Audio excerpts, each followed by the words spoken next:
Vipi ndugu yangu? Salama ndugu yangu. Pole na msiba. Pole yetu sote, asante sana. Taarifa kwa mara kwanza zilikufikia ukiwa katika mazingira gani? Nilikuwa niko home tu, nilikuwa na Ndaro. Tupo tumekaa tu, tulikuwa tunacheza PS tu. Kwa hiyo baada ya kushika simu nikaona taarifa ya kwamba amefariki. Kwa hiyo nadhani tuliacha hata kucheza PS kwa muda ule kwa sababu ilikuwa imetushtua, kwa sababu tulikuwa tujaona kama ameumwa au alikuwa na matatizo yote ya kiafya. Yani kwa hiyo ni taarifa ambayo ilistua. Kana nataka kumpigia kwa sababu hata tukisoma zile caption za kifo chake walikuwa wanasema taarifa ya kifo chake bado haijafahamika. Yes.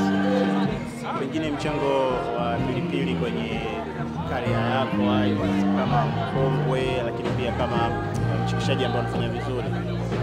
Okay, mimi kwangu personally alikuwa na mchango mkubwa sana. Kwa sababu mimi mara kwanza nakutana naye nadhani ilikuwa ni 2016 kama sikosei, 2016 nikiwa Mbeya, hata sio msanii hapo. Nilikuwa tu sehemu nafanya kazi, alipita hapo ofisini, nikamuomba kuongea naye, tukaongea, akanipatia namba.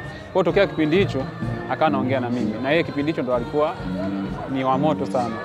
Imagine akina alikuwa amesave namba yangu, akawa anaongea na mimi tu. Nikitaka kumuuliza kitu ananijibu WhatsApp.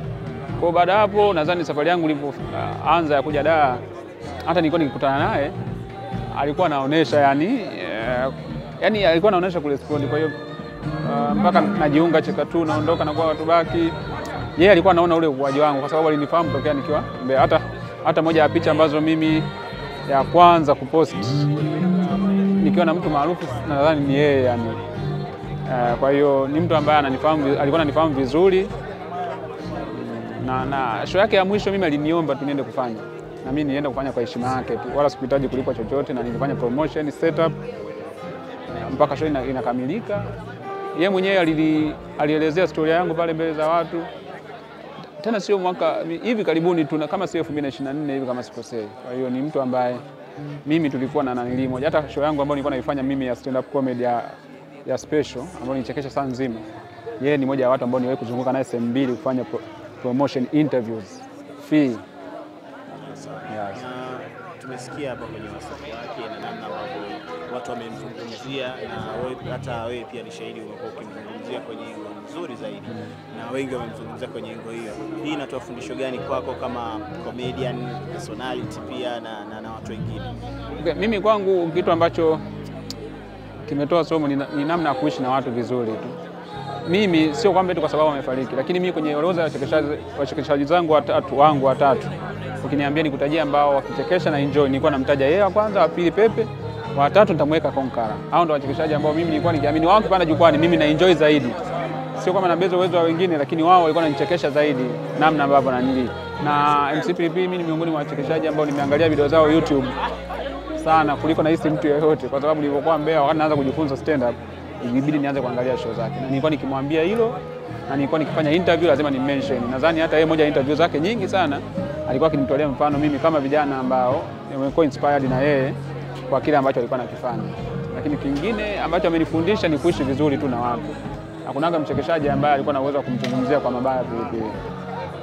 Sio kwa sababu ni marehemu, lakini hata alipokuwa hai wengi tulikuwa tunamappreciate sana. Tukutana naye sisi tulikuwa na majina yetu ambayo tunamuita, kila mchekeshaji na jina lake tofauti, legend, father au king.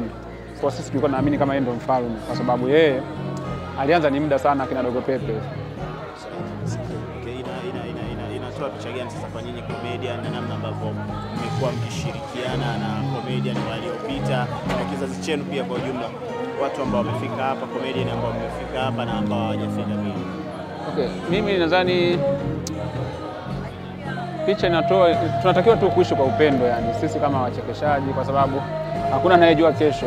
Moja ya vitu ambavyo nadhani vinatudanganya sana sisi kama binadamu ni vile una uwezo wa kuishi leo, jana ulikuwa hai, leo una afya njema, kwa uamini katika kifo au uamini katika amani. Kwa hiyo mimi ni vitu ambavyo huwa siviabudu sana. Mimi naamini zaidi kwenye upendo.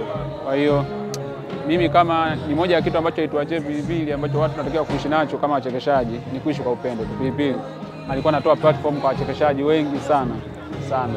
Wakina Beneficial wale wamekuwa makubwa, lakini kwa Pilipili wamepita kina Munga, Dikomic, Kisoli, Dogo Pepe. Kuna wachekeshaji wako mikoani humo, madogo wako mikoani wanapambana, lakini huwezi kuambia lolote kuhusu Pilipili.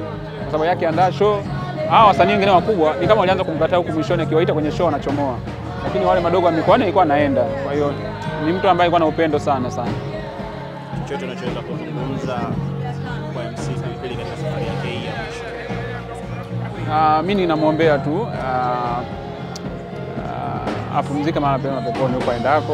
Mungu ampunguzie adhabu ya kaburi. Basi. Pole sana. Asante sana.